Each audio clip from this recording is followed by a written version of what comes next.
The Living Gate and How She Fared. Sometimes, in the Forgotten Realms, people run afoul of magic.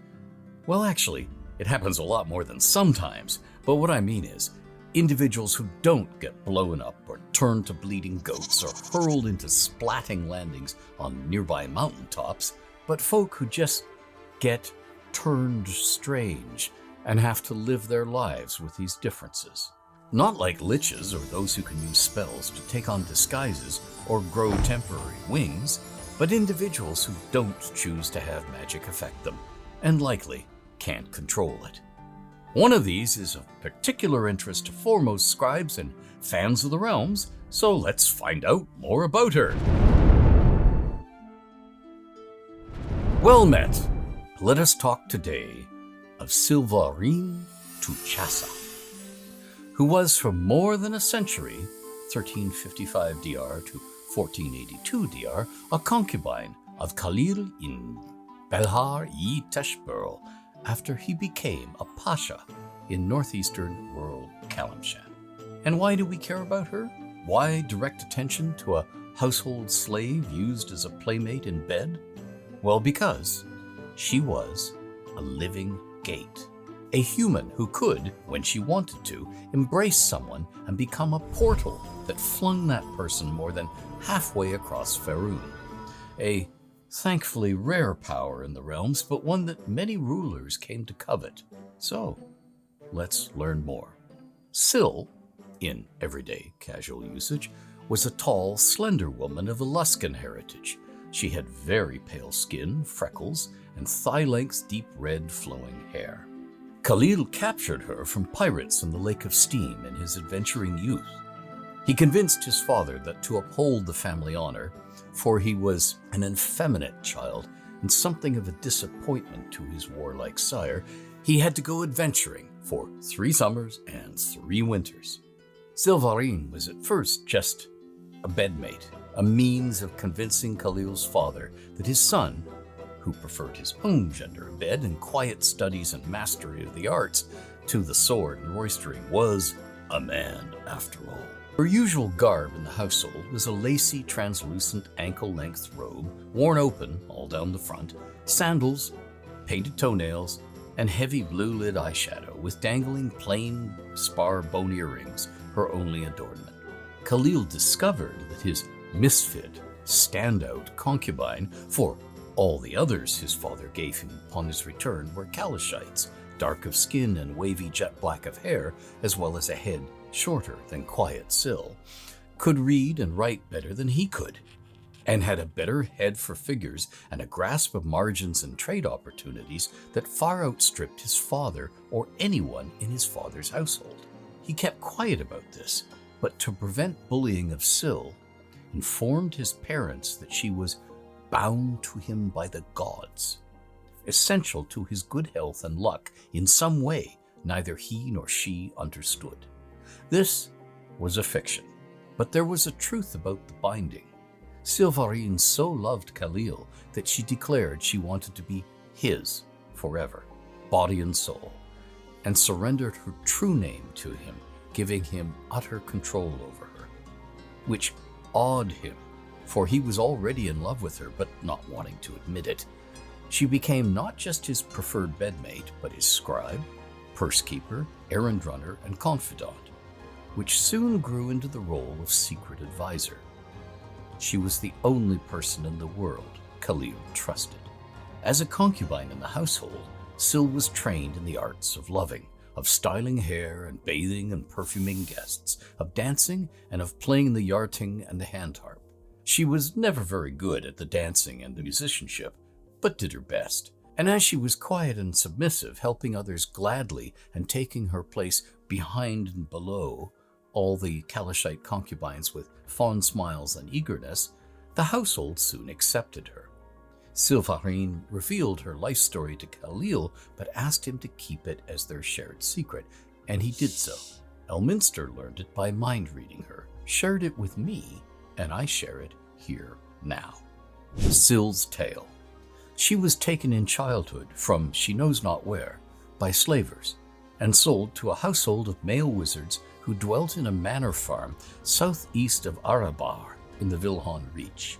They were renegade Thayans who wanted no part of Zastam's rise to power, but pursued their own magical experiments in which they treated all others as dupes at best, and cattle to be slain or transformed at will at worst. Sylvarin was one of their cattle. They mistreated her in many magical experiments, bringing her to the brink of death through poisoning several times, though her beauty and merry good nature kept her from being sacrificed in fatal spellcastings.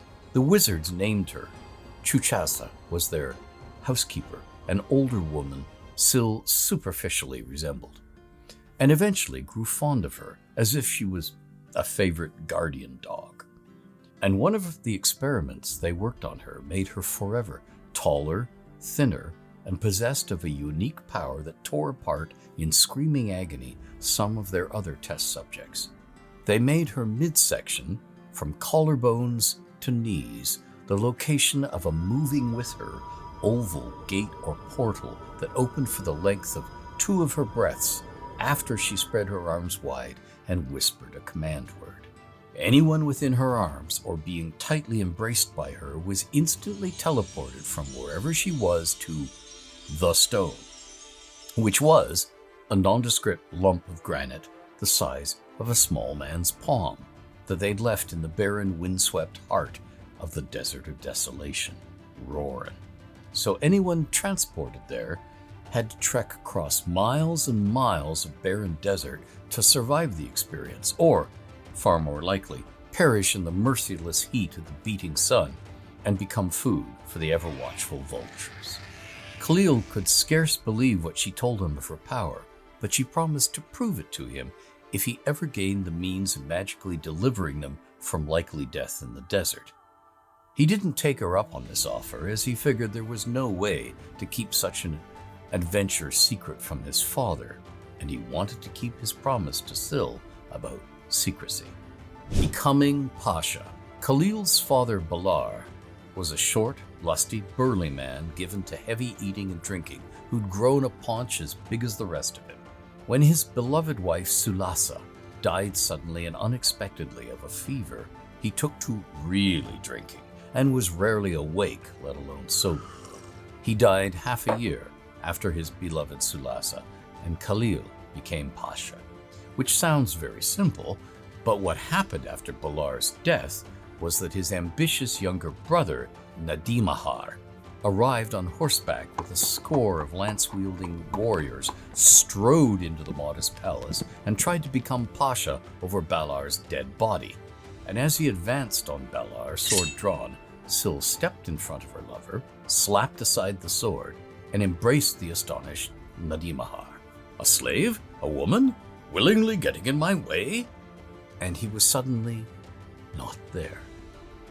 She served his 2 boldest warriors the same way before the rest retreated in confusion, and Khalil hastily rang the bells for his own warriors, fearing Syl would become their target in the next few moments. Nadimahar and his 2 warriors were never seen again. That night, Khalil was both ardent and grateful for what Syl had done, and asked her to become his bride. But she refused, saying it would cause too much of a social stir, and she was happy to remain his faithful slave and secret weapon, lifelong if you'll have me. So they agreed upon that, and their long years of happiness began. The long years. Khalil ruled long and well, liked by his people and other Pashas alike, because he was gentle, friendly, unambitious, and liked most to laugh with friends and make new ones. He wasn't trying to gain power or change the ways of things in Kalamshan or get rich.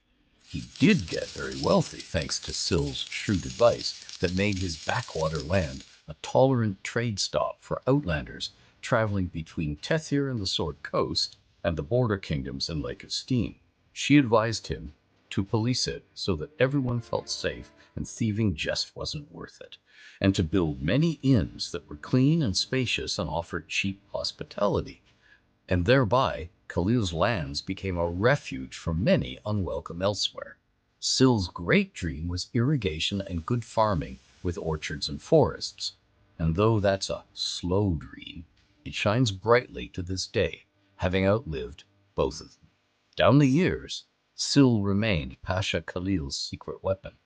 Whenever a rival or a troublemaker grew too difficult or dangerous, he reluctantly surrendered his prized concubine to them for a night in his own bedchambers, and they vanished. What neither of them knew was what Elminster figured out. Anyone she teleported surrendered a lot of their life force to her to power the trip. So they arrived weak, weary, and staggering in the desert, almost certainly doomed. But Silvaereene didn't know was that she could willingly give some of her own life force to someone she was being intimate with. It was the only other power the Thayan wizards who raised her had imparted to her. In their experiments, they often cast spells on her that poured radiant energy into her body until she crackled and trembled uncontrollably, too locked in agony to have breath enough to scream and only able to whimper. This disabled her for so long as a test subject that they eventually devised a permanent magic that had let her leak the power back out of her and so be ready to survive other experiments much more quickly. So when Khalil got stabbed by a would-be assassin and staggered dying into his bedchamber, she gave him life force that made him almost whole again. He was too out of it to be sure of what she'd done, but knew she'd rescued him. As the years passed, she did it again, whenever it was needful, and when she felt her own power waning, quietly vanished oxen and goats. She remained Khalil's loving, loyal partner, for he never married or took any interest in other women. The years passed, and both Khalil and Sil lived much longer than most humans thanks to what she could do with life force. But the time came when Khalil's wits decayed, and her feedings of power to him only brought him the same agonies the wizards had visited on her long ago. So she took him to bed for a last night of passion, and burned them both out like two stars, scorching each other, and as her last act, took them both to the desert, where they arrived dead in each other's arms. Her intention was to make their disappearance a mystery, and so draw lots of eyes to the succession, so the next Pasha would hopefully not be chosen after a flurry of stabbings, but by the Sil Pasha intervening. And she achieved that.